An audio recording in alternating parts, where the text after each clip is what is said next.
Helo. Testo'r sain. 1, 2, 3.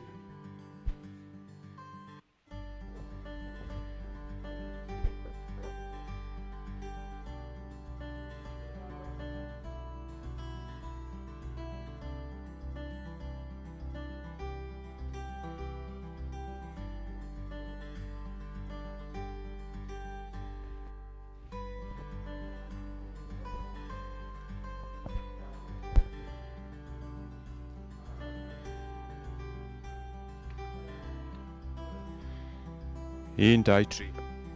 1, 2, 3.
Bore da a chroeso i'r Oedfa bore yma.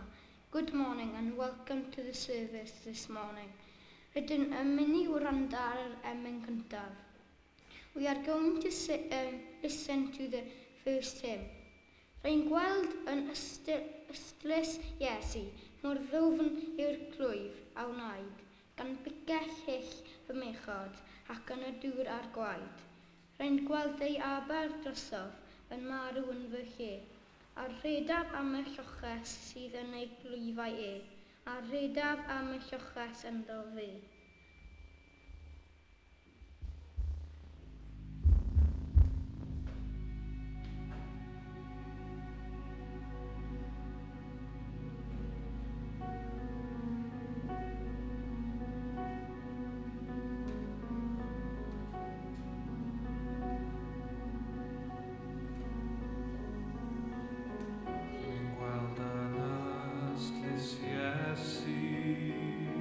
Mor ddwfn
Now we'll turn to our Bibles to Acts 2, verses 38 to 47.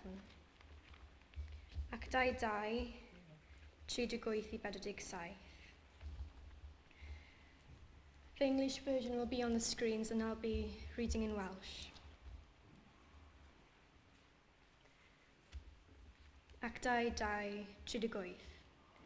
Meddai Pedr wrthynt, ydy fer Rhowch, a bydyddiad pob un ohonoch yn enw Iesu Grist, maddeuant eich pechodau, ac fe dderbyniwch yr ysbryd glân yn rhodd.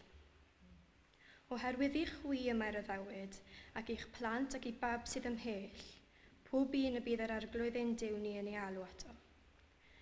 Ac a llawer o eiriau eraill y tystiolaethodd ger ei bron a'i hannog, dihangwch rhag y genedlaeth wirgam hon, felly bydyddiwyd y rhai a dderbyniodd ei air, ac ychwanegwyd atynt y diwrnod hwnnw, tua 3,000 o bersonau. Yr oeddent yn dyfal barhau yn ysgeidiaeth yr apostolion ac yn y gymdeithas, yn y torri bara ac yn y gweddiau. Daeth ofn ar bob un naid, yr oedd rhyfeddodau ac arwyddion lawer yn cael ei gwneud drwy'r apostolion. Yr oedd yr holl credinwyr ynghyd yn dal pob peth yn gyffredin. Byddent yn gwerthu eu heiddio a'i meddiannau ac yn ei rhannu rhwng pawb yn ôl fel y byddai angen pob un. A chan ddyfal barhau beunydd yn unfryd yn y deml a thorri bara yn ei tai, yr oeddent yn cydfwyta mewn llawenydd a symledd calon, gan foli Duw a chael ewyllus da'r holl bobl. Ac yr oedd yr arglwydd yn ychwanegu beunydd at y gynulleidfa, yr rhai oedd yn cael eu hachub.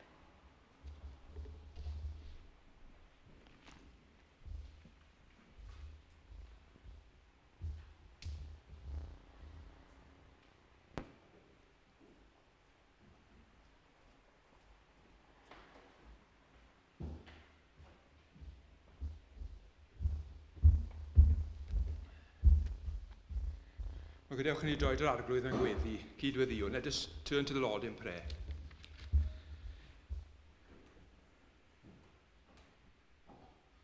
Ein tad, ni'n diolch i ti am ddiwrnod braf newydd, ni'n diolch i ti am saboth newydd, am gyfle newydd i gwrdd gyda'n gilydd ac i gwrdd gyda ti, o dad.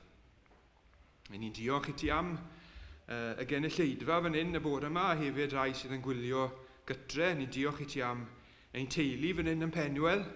Ni'n diolch i ti am bawb sydd wedi dod trwy'r drws a wedi tiwno mewn. A ni'n diolch i ti bod yna gysylltiad arbennig rhwngno ni. Falle bod ni yn wahanol o ran magwraeth a cymeriad a bob math o wahanol bethau, i ni'n un yno ti. Ni'n diolch i ti bod ti wedi ein prynu ni gyda dy wadi, na beth sydd yn ein cysylltu ni o dad. A ni'n diolch i ti bod ni'n lli dathlu hwnna bore yma, bod ni'n lli dathlu bod ni yma fel teulu yn addoli di. Ni'n diolch i ti am y drws agored sydd gyda ni i ddod mewn, fel drwson ni wrthnos wrtha, dad. Mae eisiau ni ddod mewn trwy'r drws na, o dad. A ni'n meddwl am unrhyw un sydd yma bore yma sydd eto heb groesi'r drws. Ni'n gweddio bydde ti yn dwy'n nhw ato ti. Ni'n gweddio bydde ti yn siarad gyda bobl o'r newydd y bore yma. Bydde ti'n profocio cydwybod a siarad gyda bobl i'w calonau ni. Ni yma i glywed dair di y bore yma, dad. Ni'n gweddio bydde ti'n anfon yr ysbryd glân i'n helpu ni. Y mob peth o dad.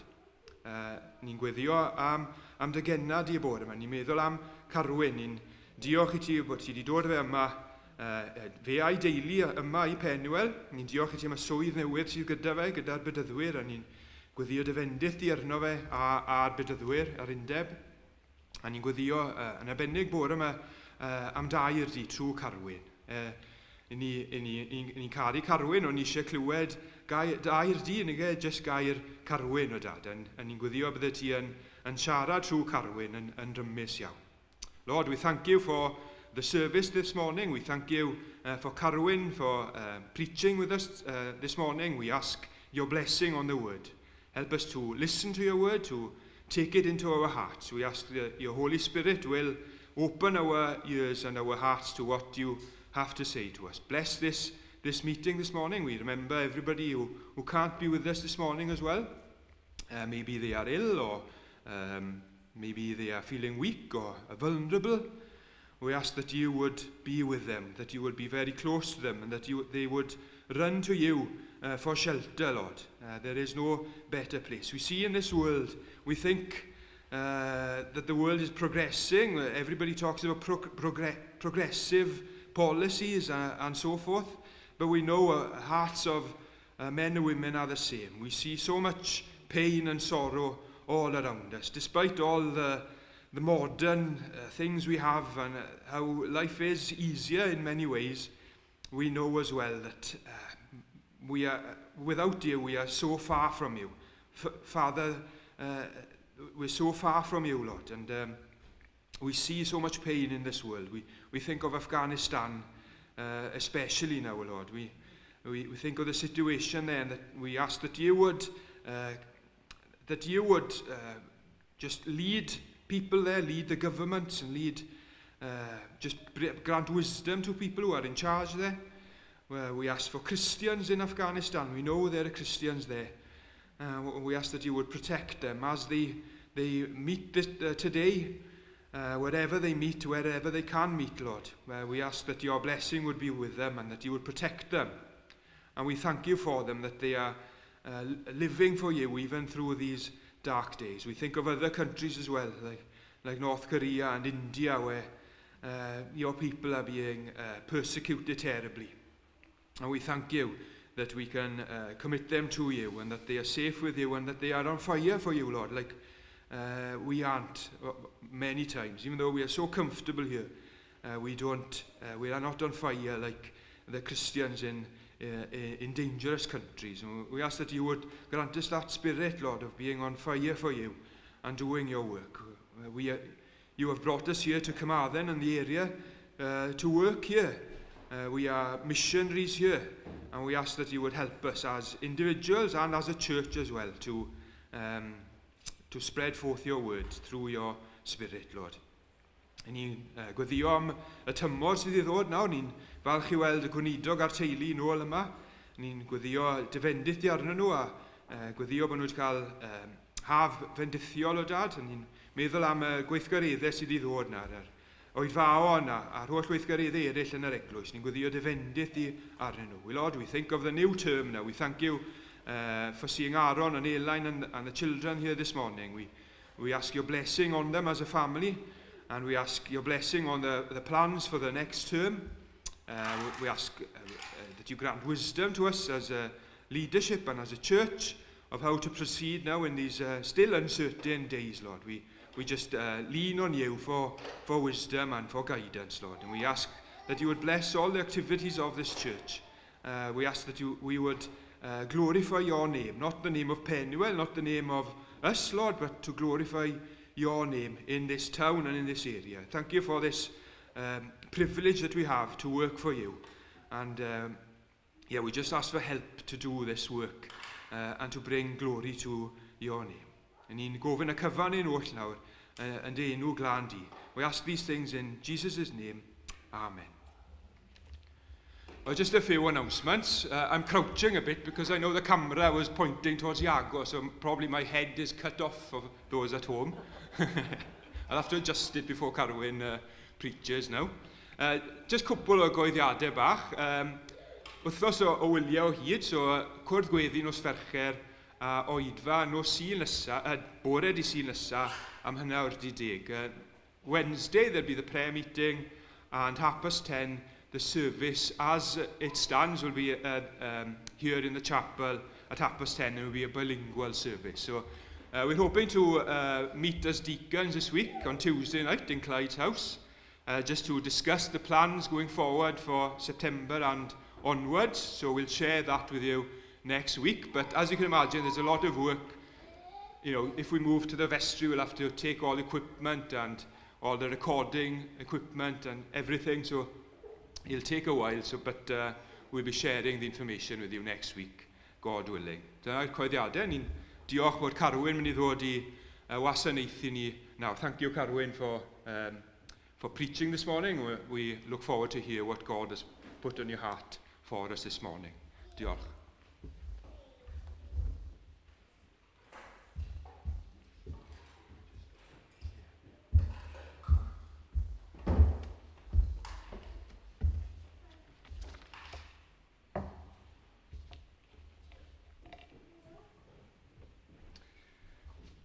Good. Bore da. I've got my mug and I've got my water. You'll find out a bit more about that later on. And bore da, special welcome to anybody who is joining us online. I'm trying to find the camera so I can see you, but you can see me, so that's good. And welcome to everybody here as well. Aled's just given me the thumbs up, so I think I can stand up now, which is lovely. Good.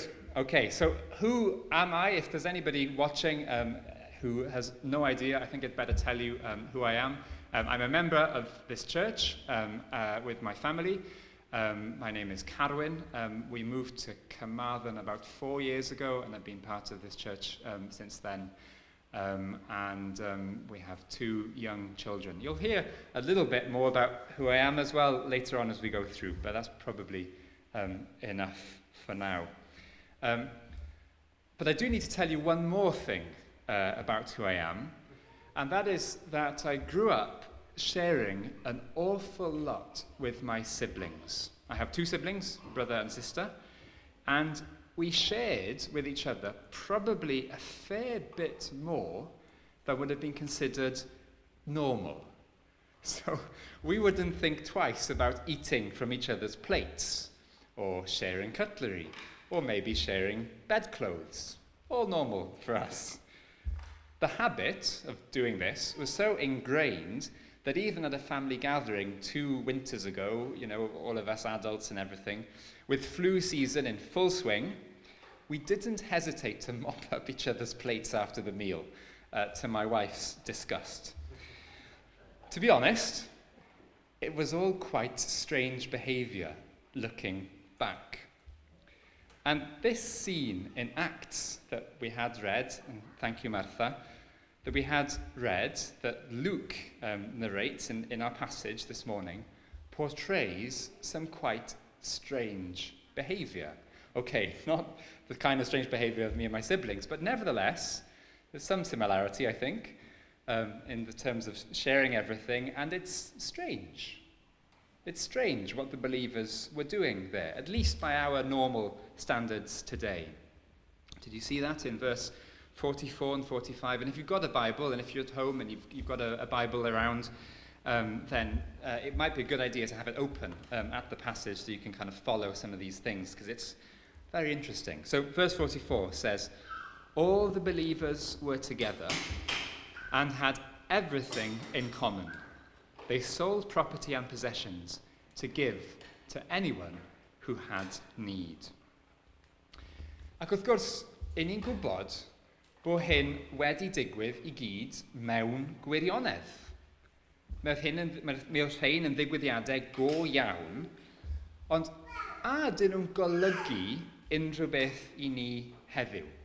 Hynny yw, os yna rhywbeth yma yn y testun ar gyfer bywyd yr eglwys yn ein oes ni, neu a yw hyn I gyd yn rhywbeth o'r dyddiau cynnar, hynny, ni'n gallu diolch amdano fe, ond sydd wedi dod I ben erbyn hyn. Ac I ateb hynny, mae angen I ni ddeall o ble y daw'r ymddygiad rhyfedd hwn. O ble mae'n tarddu. Nawr o safbwynt alien, a dwi'n mynd I roi gwerthfach Gymraeg I chi, chi'n gwybod beth yw'r gair Cymraeg am alien? Gair bendigedig. Arall fydyn fodyn. Arall fydyn fodyn. So, o safbwynt arall fydyn fodyn o blaned Mawrth, a fydde falle yn ymweld â'r credinwyr hyn yn Jerusalem, pe bai'r arall fydyn fodyn yn dod I ymweld â fi yn y mywyd I, a gweld y ffordd dwi'n ymddwyn tuag at bobl gwahanol, bydden nhw'n dod i'r casgliad bod fy ymddygiad I yn weddol ryfedd tuag at fy ngwraig. Hynny yw, dwi ddim yn trin hi yn yr un ffordd a dwi'n trin pawb arall yn fy mywyd. Dwi'n gwneud pethau gyda hi, dwi'n ymwneud â hi mewn ffyrdd unigryw, gwahanol. Pam? Wel, am ein bod ni'n briod, wrth gwrs. Dwi'n echaru hi, a mae hi'n fy ngharu I. Mae hynny'n golygu bod fy ymddygiad tuag at hi ddim yr un fath a fy ymddygiad tuag at Eilir, enghraifft. Diolch byth am hynny. Ac yn yr un modd, oherwydd ein perthynas ni a Iesu trwy'r Efengyl, mae'r ymddygiad rhyfedd dyn ni'n gweld yn y testun yma yn dod, ac oherwydd eu perthynas nhw gyda Iesu hefyd. So we have two important points, therefore, to learn from the passage today. And we'll look at them in turn. The first of them is that the gospel changes lives. The gospel changes lives. And the second is that the gospel actually changes all of life. So firstly, the gospel changes lives. Mae'r Efengyl yn newid bywydau. Look at what Luke is showing us in the passage that we read. It starts off with Peter preaching. Do you see that? The first half of the passage is actually a sermon from verse 30, where did we start now? 38, is that right? Yeah, 38 onwards. It's part of a sermon. And basically, Peter's message in this sermon, Peter's the person preaching, his message is repent and be baptized. And they do. Many, many people do, amazingly, on this day. And then Luke shows us that this, the rest of the passage, the way the believers live, their strange behavior, that this comes of that. From the message of the preaching, we have the change in their lives. Before we look in more detail at that, we should just think about what this gospel is that I mentioned a moment ago. What is the gospel? Beth yw yr Efengyl yma? Yr Efengyl mae Pedr yn pregethu. Wel, falle bod yna rhywun yn gwrando sydd ddim wedi clywed o'r blaen. Yr Efengyl yw'r neges am Iesu Grist. Pwy yw e? Be mae e wedi wneud i ni, a be mae'n ei gynnig i ni. Pwy yw e? Wel, fe yw yr arglwydd dduw, neb llai. Beth ydy e wedi wneud? Wel, fe gafodd ei ladd, mae Pedr yn sôn am hyn yn ei bregeth, ychydig o'r unelle'n gynharach yn yr un testun yma. Ac yna, fe gododd o'r meirw yn fyw, gan goncro marwolaeth a choncro pechod wrth wneud. A wedyn beth mae'n cynnig? Wel, mae'n cynnig bywyd newydd i ni, pobl gyffredin. Bywyd newydd lle y maddeuir i ni am bopeth dyn ni wedi gwneud. Mae hynny yn glid iawn yn adnod 38 yn y testun yma. Popeth dyn ni wedi gwneud, popeth dyn ni wedi dweud, popeth dyn ni wedi meddwl sydd o'i le. A lle mae y nawr yn feistr ar ein bywyd ac nid ni. Dyna yn fyr yw yr Efengyl, y neges mae Pedr yn pregethu yma. And that message really is good news. Because I'm sorry to say that I have done wrong this week. I've said wrong things even today, and most certainly thought wrong things. There may be someone listening, there probably is, who knows that that is true of you too. Yet, you don't know what to do about it. It's a burden, this knowledge that you've done, thought, said wrong things. And the bad news is that in reality, there is nothing you can do about it. In reality. Once you've hurt somebody, once you've done evil to somebody in your heart, you can't ever truly undo that. Because you're only human. We're only human. But Jesus, he is human, but he's also God. Because of that, he can. And he makes a free offer to anyone who will accept him, who will follow his way. And he can repair, undo, if you like, the evil, the sin, as the Bible calls it, that we do. And that is extremely good news. And that is what Peter is preaching in the first half of our passage. Felly mae Pedr wedi bod yn pregethu hyn y newyddion da yma, a mae lyg yr awdur am mynd i weld effeithiau gweladwy hyn. Edrychwch eto gyda fi ar y testun, adnod 41.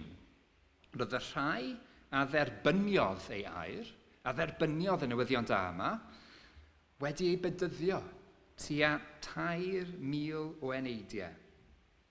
Felly, y diwrnod hwnnw, roedd yna nifer da iawn o bobl a benderfynodd dilyn Iesu. A wedyn, dyma'r neges o'r uwch naturiol yma, y newyddion da yma, ni'n galw yr Efengil, yn mynd i mewn iddyn nhw ac yn dechrau newid pethau yn eu bywydau nhw. Mae hynny mor glir yn y testun. Mae fel rhyw fath o, mae gyda chi gar neu rhywbeth, a mae'r car wedi bod yn gorfod rhedeg ar ethanol, a dyw'r car ddim yn neud yn dda iawn, a wedyn yn sydyn, chi'n rhoi petrol cywir i'r car, a mae'r car yn mynd. Mae'r car gyda'r tanwy sydd angen arno fe. Mae'r Efengil yn mynd mewn i bywydau'r pobl hyn, a mae pethau newid. Mae yna rhywbeth newydd yn y modur. A wedyn gadewch i ni ddarllen adnodau 42 i 47 eto yng ngoleuni hyn. A dwi'n defnyddio cyfieithiad arall achos bod e'n anghyfarwydd, felly dwi eisiau chi gael effaith hwn. Roedden nhw'n dal ati o ddifri, adnod 42, verse 42. Roedden nhw'n dal ati o ddifri, yn dilyn beth roedd yr apostolion yn ei ddysgu, yn rhannu popeth, yn bwyta a dathlu swper yr arglwydd ac yn gweddio gyda'i gilydd. Roedd rhyw ymdeimlad o ryfeddod dwfn yn eu plith nhw. Roedd yr apostolion yn gwneud gwyrthiau rhyfeddol oedd yn dangos bod Duw gyda nhw. Roedd pawb oedd yn credu yn teimlo bod nhw'n un teulu ac yn rhannu popeth gyda'i gilydd. Roedden nhw'n gwerthu eu heiddo mwyn gallu helpu pwy bynnag oedd mewn angen. Roedden nhw'n dal ati i gyfarfod bob dydd yng Nghwrt y Deml ac yn bwyta a dathlu swper yr arglwydd yn hau ei gilydd. Roedden nhw'n moli Duw ac roedd agwedd pobl tuag atyn nhw yn bositif iawn.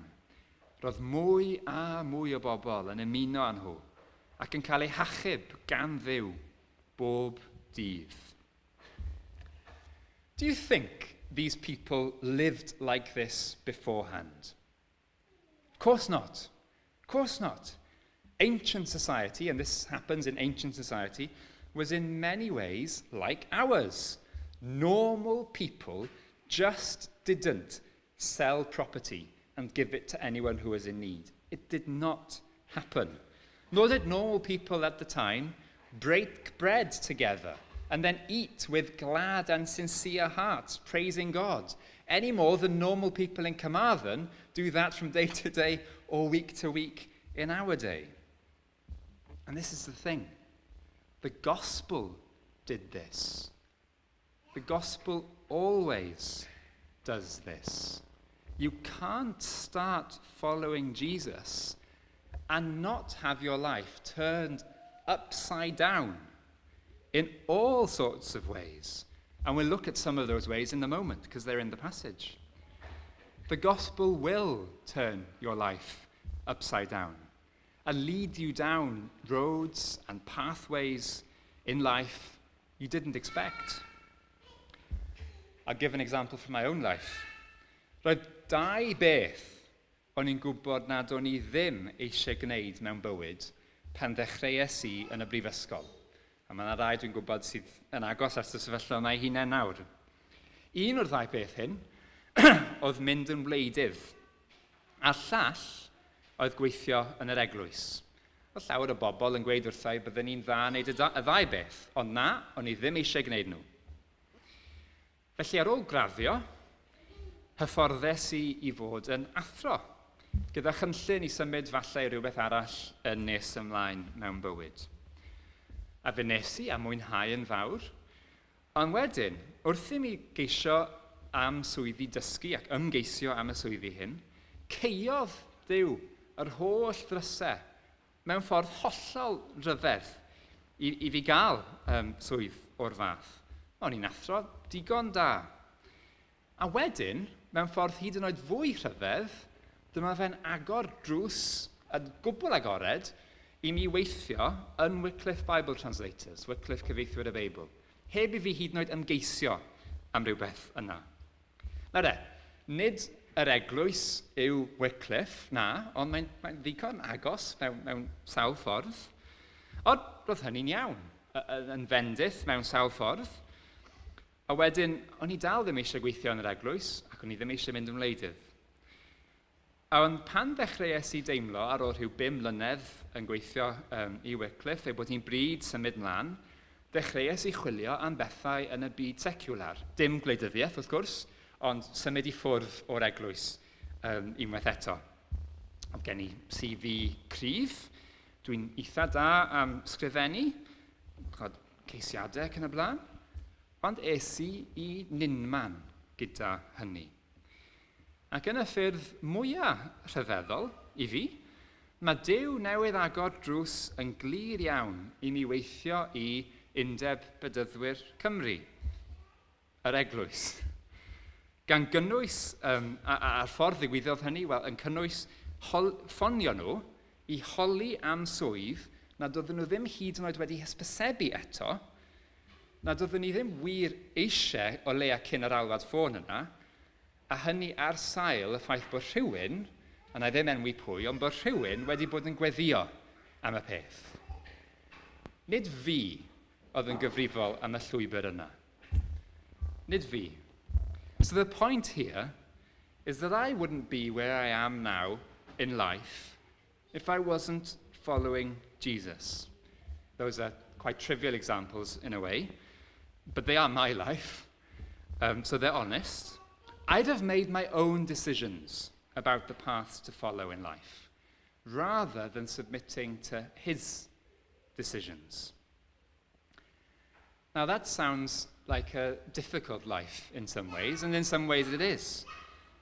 And if you're listening and you're thinking about this idea of believing Jesus and following him in your life, let me say to you, there is no better thing. And if you're listening and you are following Jesus, but this sort of thing is difficult for you, or maybe has been for a few years, then let me encourage you to open your hands. Start once again, perhaps, to offer every part of your life, every decision to Jesus. That does mean what we do with our money. It means what we do with our time. It means our sex life. It means what we watch on Netflix or on TV. Search the Bible for wisdom. There's a lot in there. Jesus has more that he wants to change in your life, just as he does in mine. Paul talks a lot about this later on in the New Testament. I'll just give one example.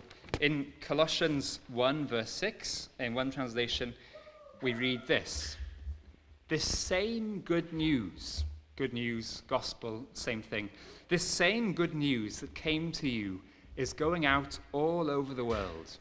It is bearing fruit everywhere by changing lives, just as it changed your lives from the day you first heard and understood the truth about God's wonderful grace. So, there we have it. The gospel changes lives from the moment you accept it all the way through. But then, in what ways does it change lives? Excuse my son there. In what ways does it change lives? And the passage also gives us a lot of helpful indications about that too.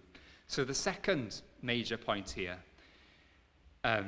is that the gospel is for all of life. The gospel is for all of life, and we've already started touching on this. It changes our lives by reaching into every corner of them, as I've already hinted. And in some ways, as I alluded to earlier, it does make us a little strange by normal standards of this world. Ac i'r rhai sydd dan 20 oed yn y stafell, ac efallai rhai ohono ni sy'n hŷn hefyd, gadewch chi fi ddweud, mae'n iawn bod yn rhyfedd. Mae'n iawn bod yn rhyfedd. Felly, sut hynny? Wel, edrychwn ni ar y darn eto. Dwi'n mynd i restru beth mae'r credinwyr yn ei gwneud, beth sy'n gwneud nhw'n rhyfedd.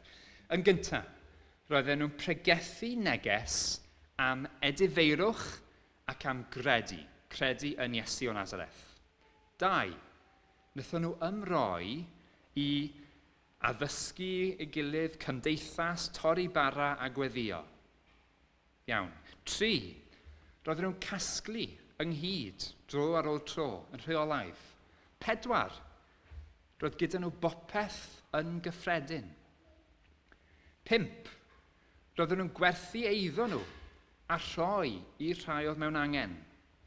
6, roedden nhw'n cydfwyta gyda chalonnau llawen a diffiant. Mae diolchgarwch a bodlonrwydd yn bethau rhyfedd yn ein byd ni. 7, roedden nhw'n canmol Duw, a mae hwnna yn rhyfedd iawn. Meddyliwch am y pethau hynny am eiliad. Odych chi'n gweld o'r rhestr yma fel mae pob un rhan o fywyd yn cael ei effeithio?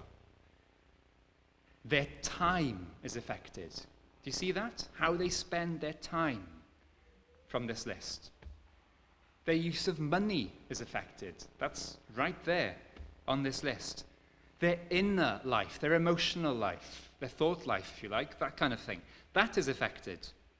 Their relationships are affected. Their very identity, who they are, who they consider themselves to be, is profoundly affected. This is the sort of change we're talking about here. There is not one part of our lives that Jesus does not claim as his own, does not demand to be Lord over. So the gospel is not something that is merely something you believe in your heart, though it is that too. It's more than that. The Bible puts it very bluntly, more bluntly than I would dare to do. The Bible says very clearly that faith in our hearts, without works in our lives, is dead. It's dead. It's not real, living faith at all. Following Jesus, this passage is telling us, following Jesus means everything. We just can't follow him with our hearts or our mouths, but not with our hands. We can't follow him on Sundays and then follow our dreams on Mondays. It just doesn't work like that. It didn't work like that for the believers here in this passage, or for the believers 2 chapters on in Acts 4, where we get much the same description, much the same scene happening again, just in case we missed it the first time round. And it didn't work like that for the believers who listened to Jesus' own teaching. Do you remember? Do you know it? What Jesus preaches when he gets up and talks? If our lives as individuals, as families, and as a church together is indistinguishable from people around us who don't know Jesus, then we probably have some changes to make. Don't rush into them. Pray. Keep praying. Let him show you. He will. He really will.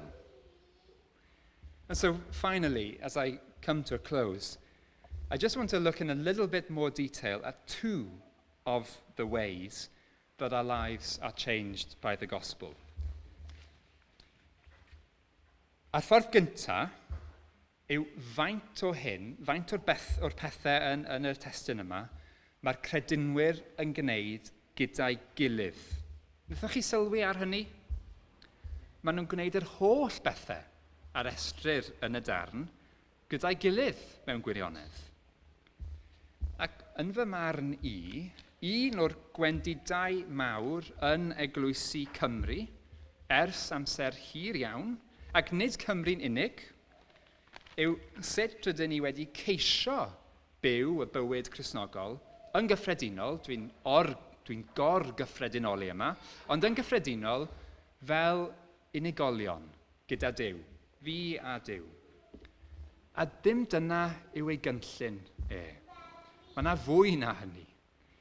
I ni'n cael ein achub fel unigolion trwy'r Efengyl i fywyd newydd yng Nghrist gyda'n gilydd.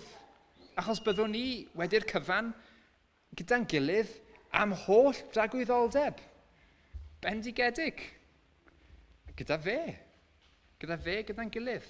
A mae hyn yn beth hyfryd. Mae'n beth hyfryd iawn. Ond mae hefyd yn heriol iawn.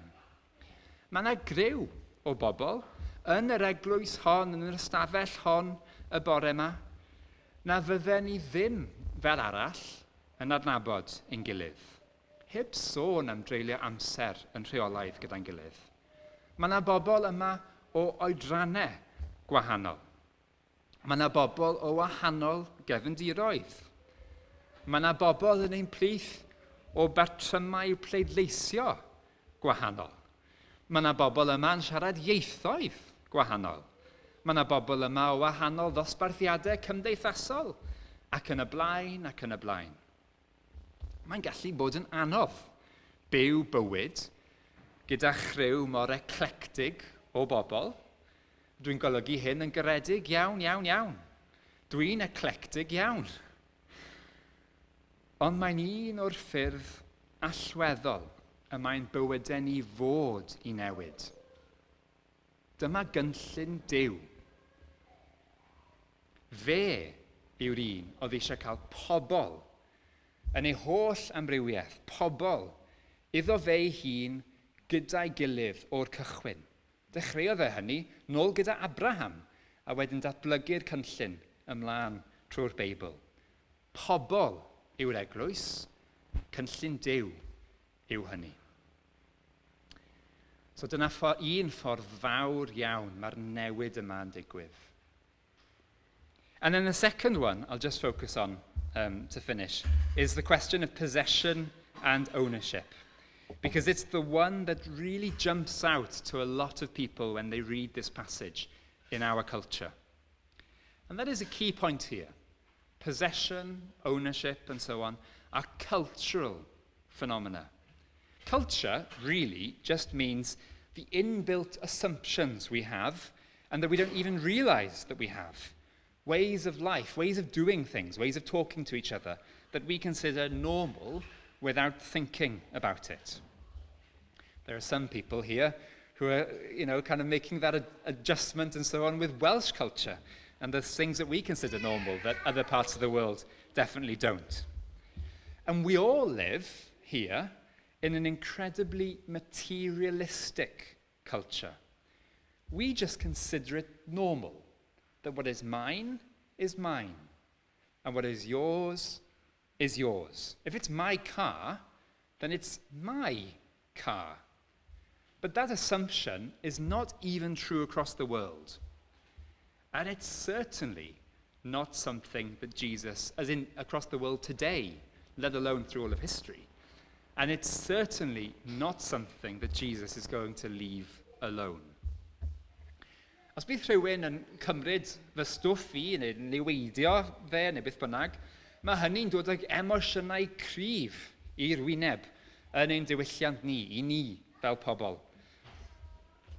Ond nid y pwynt yn y darn hwn yw bod comiwnyddiaeth yn Gristnogol, ond dyw eiddo preifat ddim yn rhywbeth hanfodol Gristnogol, chwaith yn ei hanfod. Mae'r pwynt yn ddyfnach. Y pwynt yw bod ein rhwymedigaeth i Iesu, ein ymlyniad iddo fe, ac yw bobl yn golygu bod rhaid i ni gael agwedd newydd at bopeth, hyd yn oed yn eiddo ni. Mae'r Beibl, y Beibl yn dweud mai eiddo'r arglwydd yw'r ddeiar, a popeth sydd ynddi. Mae Iesu yn dysgu na allwch chi ddim gwasanaethu Duw ac arian. Y pwynt yw, mae fe sydd bu ar cyfan sydd gyda ni. A felly, yr unig gwestiwn i ni yw sut y gallwn ni ddefnyddio ein eiddo yn dda ei fwyn e. Now, I'll admit, this is a tough teaching. It's a tough teaching for me. But it's also true that when it starts to sink in, it is incredibly freeing. It's something I'm still learning all the time. This mug is one of the things that have helped me, just a very small thing. When I was leaving university, there was a friend of mine, a good friend, a Christian, and we went to see each other in our final week and had a conversation about life, the world and everything, and sort of said goodbye. And we said, we won't bother trying to keep in touch. You know, we're good friends, we know we're Christians. Worst case scenario, we'll meet again when Jesus comes back. It'll be great. In the meantime, there are other people to keep up with, so we'll just say goodbye and part on good terms. It was lovely, it was fine. I recommend it. And he gave me this mug as we were leaving. And I said, David, don't give me that mug. There was a reason he gave me this mug. It was because a year earlier, something like that, maybe 2 years earlier, we'd been having tea together or something. And I was in his flat, and he served me the drink, or whatever it was, hot chocolate, whatever it was, in this mug. And I said, oh, David, that's a beautiful mug. It's one of the nicest mugs I've ever seen. And he said to me, oh yeah, I really like this mug. It was actually from, it's from Greece. It was from a family holiday there. They were not well off, probably the only kind of foreign holiday they'd had. He said it's from a family holiday there, a very happy holiday, you know, a number of years ago. And that's what it is. And so he'd said that at the time.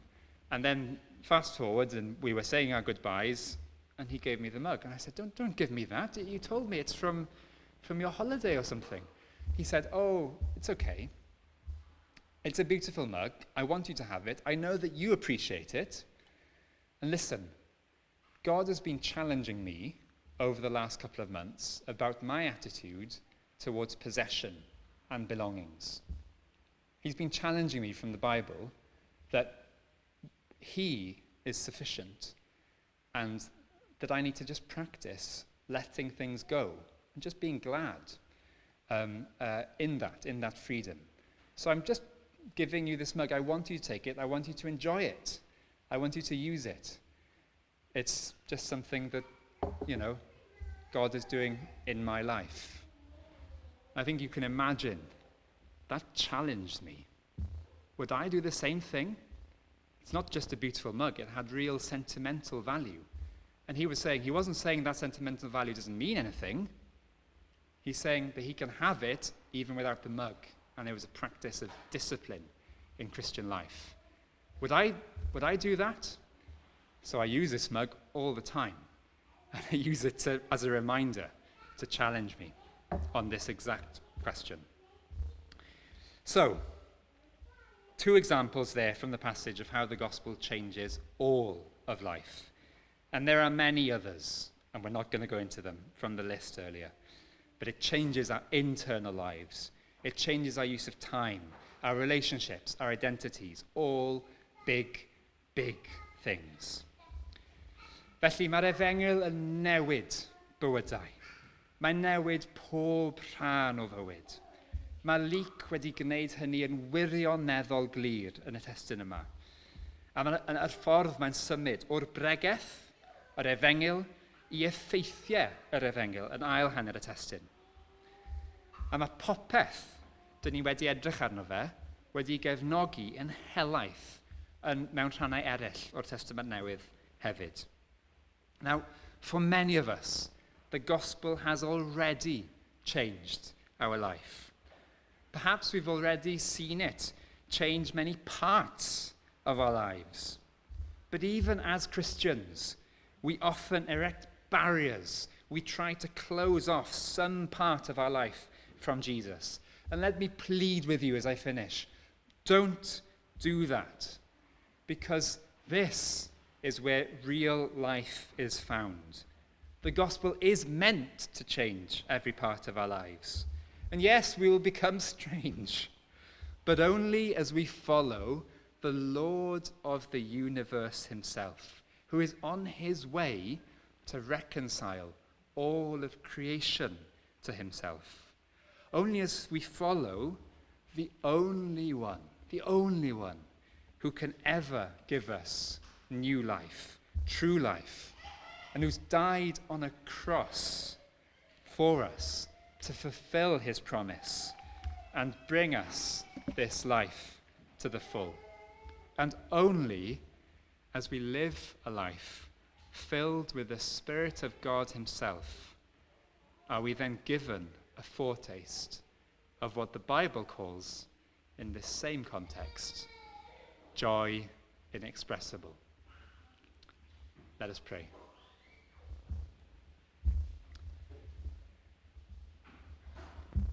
Yes, Lord, we long to know this joy inexpressible that is found in you. We thank you that there are many of us here today and listening who have experienced this, who have tasted this. And we ask you, Lord, for more. And we humbly and boldly ask you, because of Jesus, that if there are things in our lives that are barriers that we have put up, that are preventing us from following you, from knowing you more deeply and more fully, that you would show us those in your mercy, and that by your Spirit you would help us to get rid of those things. Thank you for this passage in Acts. Thank you that we can learn from it by your Holy Spirit. I ni yn diolch I ti arglwydd dy fod ti wedi rhoi ni mewn eglwys. I ni'n diolch dy fod ti wedi dangos dy hunan I ni, a dy fod ti wedi rhoi bywyd newydd I ni yng Nghrist. Helpa ni, os gweli di'n dda, I dy ddilyn di, gyda'n holl galon, gyda'n holl feddwl, gyda'n holl fywyd, gyda'n holl eiddo, gyda phob peth sydd gyda ni. Gogoniant ac mawl I Iesu Grist yn unig. Amen.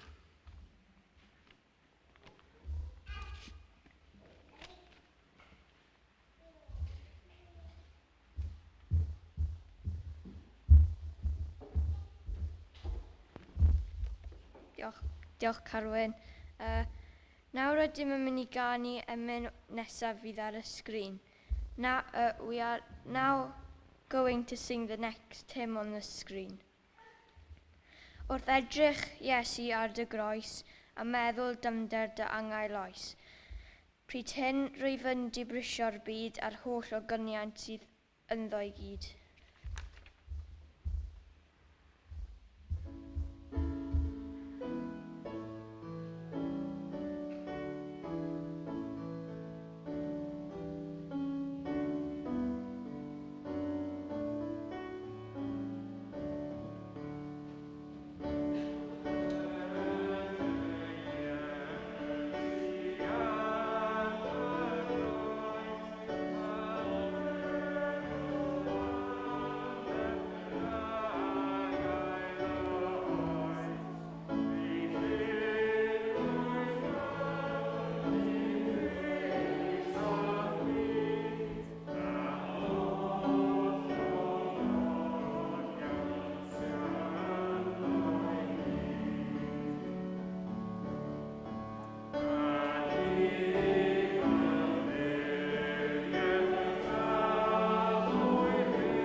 Nawr ydym yn mynd I ganu'r emyn olaf.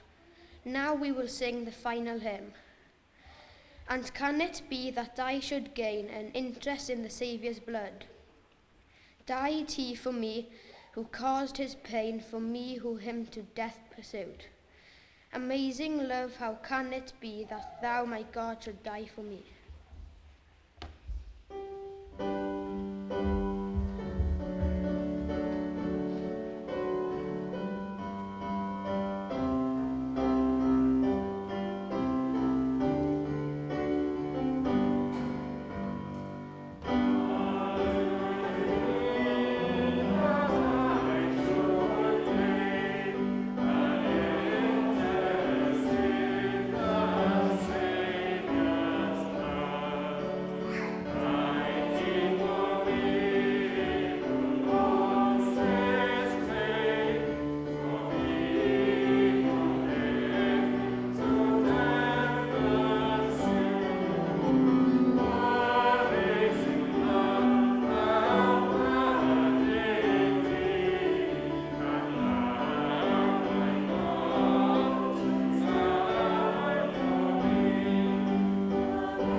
remain standing. Let's pray.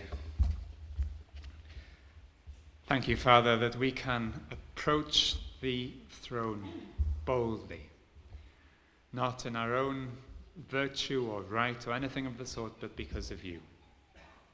Ac yn ni'n gweddio nawr gan ddweud, iddo sydd ar gallu ganddo eich cadw rhag syrthio, a'ch gosod yn ddifau a gorfoleddus ger bron ei ogoniant. Iddo yr unig ddew ein gwaredwr, trwy Iesu Grist ein harglwydd, y byddog ogoniant am awrhydu, gallu ac awdurdod, cyn yr oesoedd ac yn awr a byth bythoedd. To him who is able to keep you from stumbling and to present you before his glorious presence without fault and with great joy. To the only God our Saviour be glory, majesty, power and authority through Jesus Christ our Lord before all ages, now and forevermore. Amen.